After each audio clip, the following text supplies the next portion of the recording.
En mi casa, no soy digno de que entres tú en mi casa. No soy digno de que entres tú en mi casa. No soy digno de que entres tú en mi casa.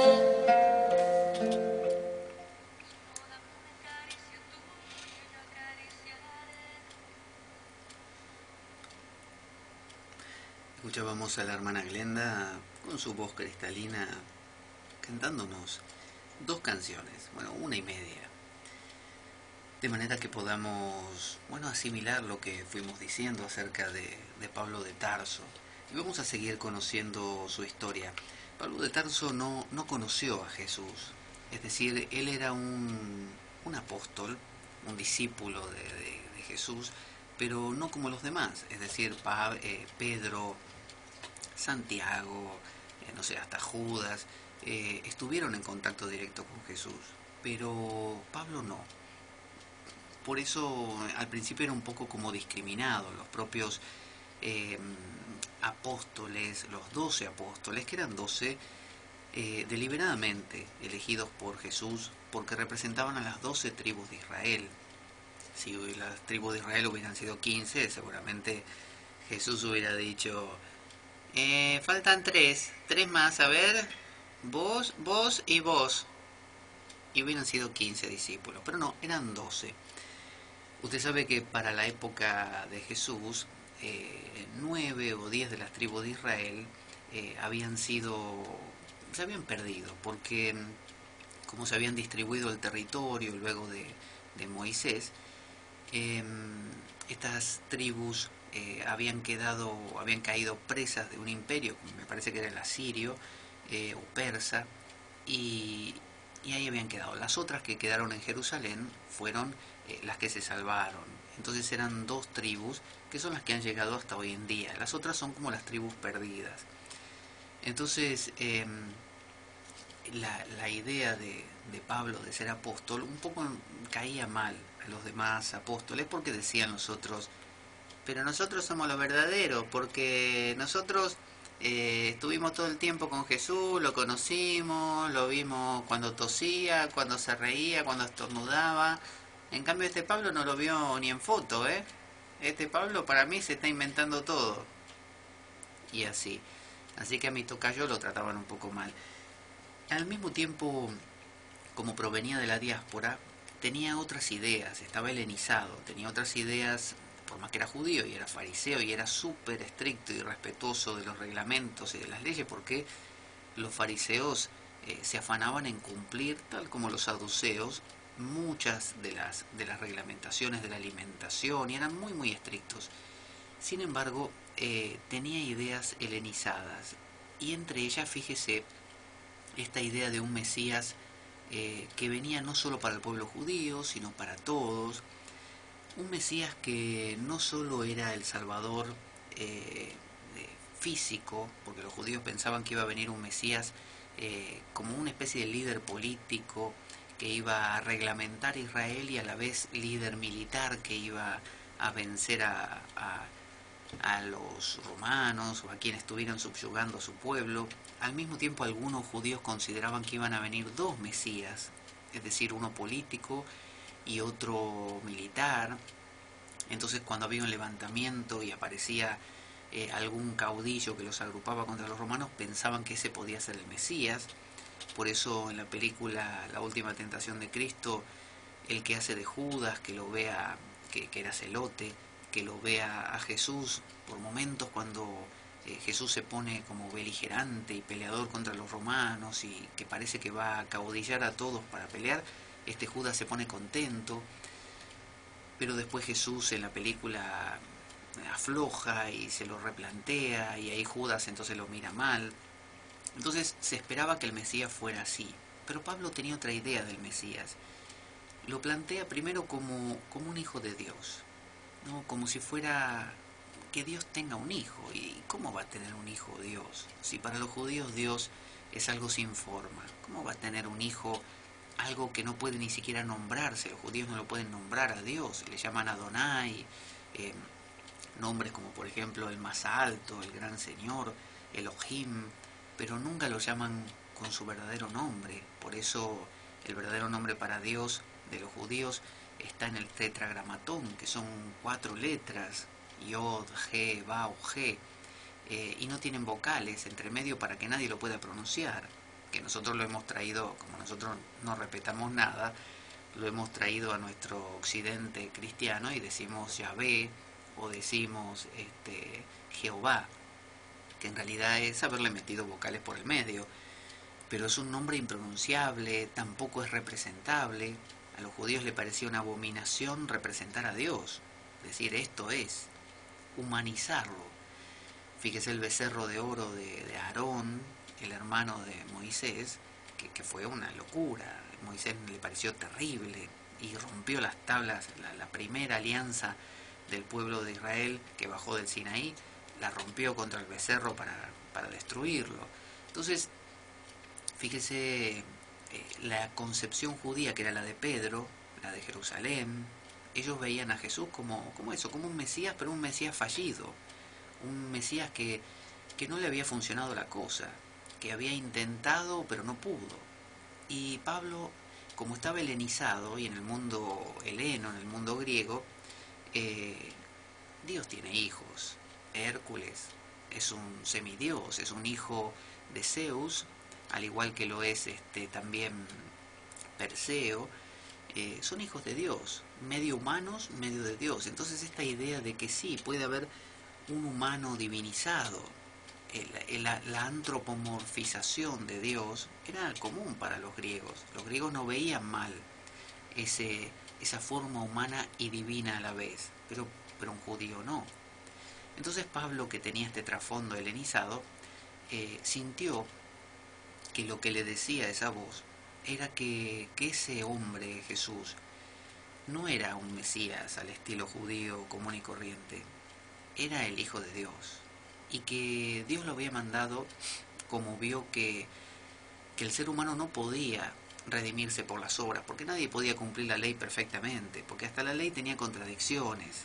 O sea que si usted, no sé, cumplía todo, siempre había algo que le faltaba cumplir. Entonces, que Dios había mandado a su hijo a que muera en la cruz, estaba planeado ya la cosa, ¿no? Y al morir en la cruz se iba a poder dar esta prédica, que la iba a hacer Pablo y todos los creyentes, para que todos creyeran en él. Y si creían en él, entonces iba a venir como el premio, digamos. Entonces, esa idea de divinización de Jesús y de plan divino que abarcaba ahora a los gentiles también, era lo que Pablo quería hacer. Fíjese que Pablo utilizaba, cuando citaba la Biblia, no utilizaba la Biblia hebrea, en arameo o en hebreo, no. Utilizaba la traducción griega de la Biblia. Es como si yo hoy en día, para citar, no sé, ¿qué le puedo decir? El Bhagavad Gita, un texto hindú, en vez de recurrir al texto en sánscrito, que es la lengua original, yo la leo en español, por ejemplo. Y usted me dirá, pero en el original estarán las palabras correctas, en la traducción no. Exactamente. Bueno, Pablo estaba utilizando la traducción al griego de la Biblia. Entonces Pablo se catalogaba a sí mismo como un aborto. Él decía, yo soy un aborto, porque los otros apóstoles fueron hijos, por así decirlo, de Jesús, ¿no? Él los eligió, él los crió, los educó, y Pablo vino después. Entonces, Pablo también se siente como llamado, como un antiguo profeta. Él decía, yo soy, he sido llamado desde el vientre de mi madre, son todas frases que utilizan los antiguos profetas del Antiguo Testamento, como Elías, o Daniel, o Ezequiel, o Jeremías, o no sé, o Moisés mismo.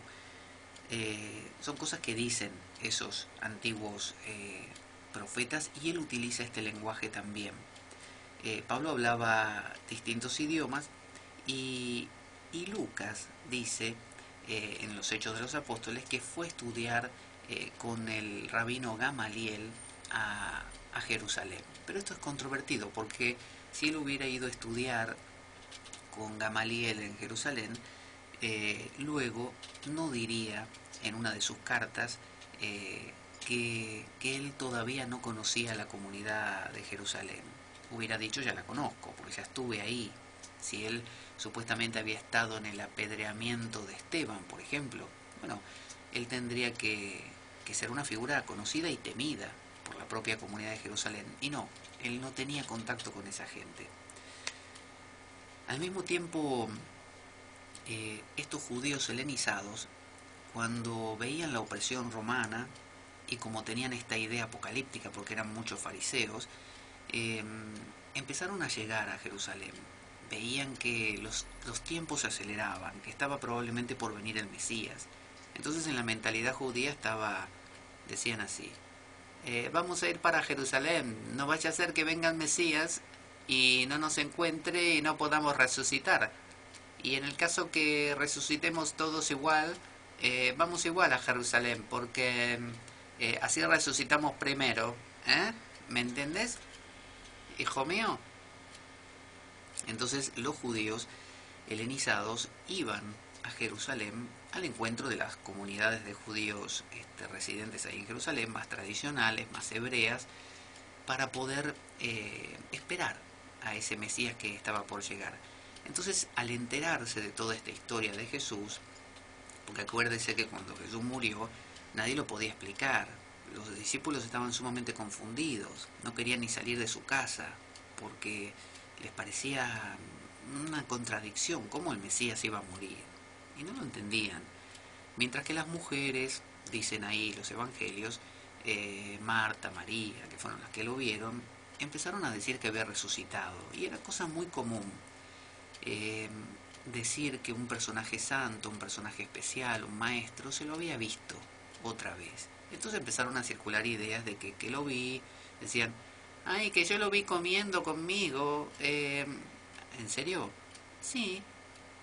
Y vos sabés que yo también lo vi, ¿eh? El otro día estaba caminando y apareció al lado mío y charlamos un rato. Entonces empezó a desarrollarse la idea de que él todavía estaba por ahí, dando vueltas, y se le andaba apareciendo a la gente. Entonces, esta idea de la resurrección, de que no había muerto, de que todavía estaba ahí, estaba presente en todos. Y los judíos helenizados empezaron a transmitir a la comunidad ahí residente en Jerusalén sus ideas de redención. Porque en el espíritu heleno estaba muy marcado la idea de morir por el pueblo, pero por el pueblo, por el otro, por el ser humano. Es decir, un ser humano que se autoinmola por los demás. Por ejemplo, alguien que decide sacrificarse a sí mismo para que los demás vivan. Los judíos tenían esta idea, pero con respecto a Dios. Es decir, sacrificarse para agradar a Dios o para cumplir el plan de Dios. Pero los griegos lo tenían con respecto a los demás, como un sacrificio expiatorio. Es como decir, bueno, acepto morir, pero que se salven todos los de mi pueblo o mi familia.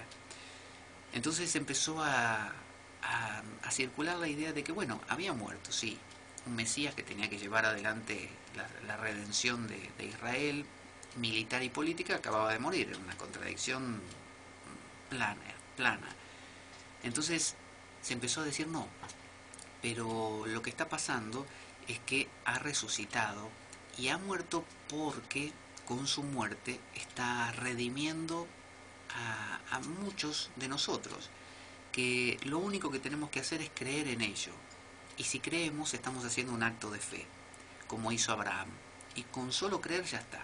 Eso es lo que se nos pide. Después, el cumplimiento de las normas, eso da igual. O sea, uno las va a cumplir en tal caso porque le nace, porque no va a andar matando gente, porque sí, o maltratando personas. No, las obras se van a dar por sí mismas, pero lo importante no son las obras, sino justamente la fe. Y eso es lo que decía Pablo, como judío helenizado también. Y recuerden que Pablo, cuando tuvo esta visión, la comunidad que lo recibió, a la que pertenecía Ananías, era la comunidad de Antioquía, de Asia Menor. Y en Antioquía vivían judíos helenizados. O sea que su primer contacto fue con esta comunidad que tenía ideas propias, que eran ideas helenas, que eran ideas más divinizantes, ¿no? De la figura de Jesús. Mientras que la comunidad de Galilea, la comunidad de Jerusalén, era una comunidad netamente hebrea y que no tenía explicación para lo que acababa de pasar. Pero bueno, los judíos helenizados que fueron llegando a Jerusalén fueron aportando ideas parecidas a las de Pablo y fueron coloreando a la comunidad de Jerusalén y la fueron sacando de su depresión, como empezándole a mostrar otras opciones de comprensión de la cosa. También se dice que Pablo era romano, porque en un momento apeló al emperador romano como diciendo, yo soy romano, nadie me puede tocar, solo el emperador, pido ir ante el emperador que él me juzgue. En realidad era un atributo que tenía todo ciudadano romano, o sea, todo habitante del pueblo romano, fuera romano o no. Y si realmente hubiera sido romano, probablemente se hubiera salvado de un montón de cárceles que le tocaron vivir, un montón de cosas que le tocaron pasar, y sin embargo se las tuvo que, como se dice, comer en silencio. Que haya tenido una formación griega al estilo clásico de los filósofos griegos, no. Pablo no, por ser un fariseo estricto, no se hubiera permitido estudiar a filósofos griegos, pero sí tenía mucho contacto con la filosofía estoica, la filosofía epicúrea, con los cínicos, con distintas escuelas que eran muy abundantes y comunes en esa época. Por lo tanto, él conocía de qué se trataba, conocía lo que decían, conocía lo que afirmaban. Por eso Pablo no es abierto a las ideas griegas clásicas, aunque toma muchas cosas de ellos. Fíjense que algo muy extendido en la época de Pablo eran las religiones mistéricas. Una religión mistérica es una religión que se basa, por ejemplo, en un personaje, que puede ser Deméter, puede ser Dioniso, puede ser Orfeo, puede ser algún personaje de la mitología greco-romana, que si uno pasaba por algún rito de iniciación, era que como que comulgaba con ese Dios. Y al comulgar con ese Dios, se le prometía a uno una protección en la vida cotidiana, durante la vida, y post-mortem una especie de también protección del Dios, es decir, de ir al mundo de ese Dios y de vida eterna, básicamente. Entonces la gente de esa época eso lo valoraba mucho, porque la religión del Estado romano era una religión social, era como una especie de ir a misa y listo. Entonces la gente buscaba algo más. Pero estas religiones mistéricas demandaban demasiado de la gente. Es decir, uno tenía que tener mucho dinero, porque normalmente tenía que viajar hasta el lugar donde estaban los templos de esa deidad, alojarse y pagar el alojamiento. A veces tenía que volver a su hogar y unos meses después volver a ir, hacer ofrendas. Bueno, era complejo, difícil, no para todos, y conclusión, las clases altas eran las que podían acceder a estos misterios y no la clase baja. Entonces, Pablo, que conocía estas religiones, se dio cuenta que él tenía que cumplir una tarea, que era convertir al pueblo judío a la idea de que Jesús era el Mesías, y para eso, aunque Pablo conocía, por los relatos que se hablaban en las comunidades, de los detalles de la vida de Jesús, conocía que era hijo de un carpintero y que fue acá y predicó, y fue allá y hizo la otra prédica, y que sanó a no sé quién, y el exorcismo del no sé cuánto. Pero a Pablo eso no le importaba. ¿Por qué? Porque eso resaltaba la idea de Mesías, de una tarea muy material, de una tarea muy de aquí, de la tierra. Y él quería resaltar la idea de un Cristo, de un ungido, ¿no? Cristo significa el ungido, como los reyes antiguos de los judíos, que eran ungidos con un aceite especial para que Dios los bendijese. Entonces, para él, lo importante era destacar dos cosas de Jesús: su muerte en la cruz y su resurrección. Y como dicen, san se acabó, no le importaba más nada. Pablo solamente hablaba de un Cristo que había muerto por los pecados de todos y había resucitado. Y ya está, no hay nada más. Entonces, eso era lo que él quería transmitirle a todos y necesitaba convencer a la gente, pero los judíos no le prestaban ni la más mínima atención porque estaban con lo suyo, con la circuncisión, con el cumplimiento de las reglas y las leyes mosaicas y los 613 preceptos de la Mishnah. No le interesaba esta idea de un Cristo helenizado, semidios, no una cosa así muy divinizado, no. Pero sin embargo la gente común, los gentiles, sí, porque estaban acostumbrados a la religión de Roma y estaban acostumbrados a los cultos mistéricos y sabían que no tenían el dinero la mayoría para acceder y les preocupaba mucho qué iba a pasar con ellos después de la muerte.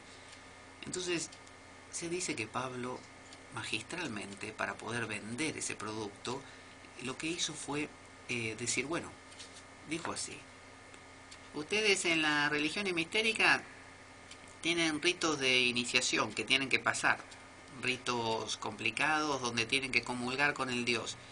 Bueno, nosotros tenemos el bautismo. En el bautismo se sumergen en un cántaro con agua, en un río, en lo que fuera, y lo que están haciendo al sumergirse y volver a salir, están sumergiéndose en Cristo y naciendo como Cristo resucitó. Bueno, resucitan del agua, igual que Cristo, se hacen uno con Cristo y resucitan de Cristo. Y así como en los ritos mitraicos, mistéricos mitraicos y de otros dioses, ustedes comen el alimento de ese dios o comen el cuerpo de ese dios, bueno, nosotros también tenemos, se llama la Eucaristía. Y en la Eucaristía nosotros comemos el cuerpo de Cristo y bebemos la sangre de Cristo. ¿Qué les parece? Y en el acto de comerla nosotros nos consustanciamos con Él. Somos uno con Cristo en el acto de comerlo. Cosa que para un judío hubiera sido una locura. Para un judío como Juan el Bautista, bautizarse era simplemente un signo, ¿no? Un símbolo, una cosa que simboliza otra cosa, es como un símbolo de limpieza y nada más.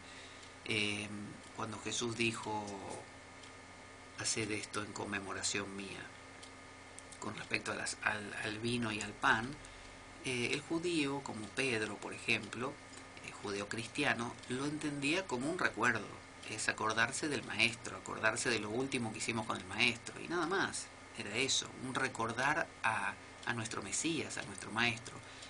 Pero para Pablo no, para Pablo ese era el cuerpo y la sangre de Cristo, que es algo, de nuevo, muy heleno, muy, muy místico, muy mistérico. Entonces, se dice que Pablo como que tomó prestado de los cultos mistéricos ese estilo y se lo ofreció a la gente, pero ya no con un costo alto, con donaciones, gratis. Se lo ofreció gratis, accesible, gratis, y con la promesa de que si hacían eso, Dios obviamente los recibía. O sea, se conseguían la inmortalidad, que era lo que buscaban. Por lo tanto, les ofreció una seguridad, les ofreció un premio, les ofreció todo lo que los demás les ofrecían a alto costo, se los ofreció gratis. Y eso obviamente les encantó a todos. Vamos a escuchar una canción nuevamente. Esta vez vamos a descansar con la hermana Glenda, o dejarla descansar a ella, por el contrario. Y vamos a escuchar una de las Carmelitas. A ver, ¿qué nos tienen para cantar? Esta, Cantaré y celebraré. A ver qué nos dicen.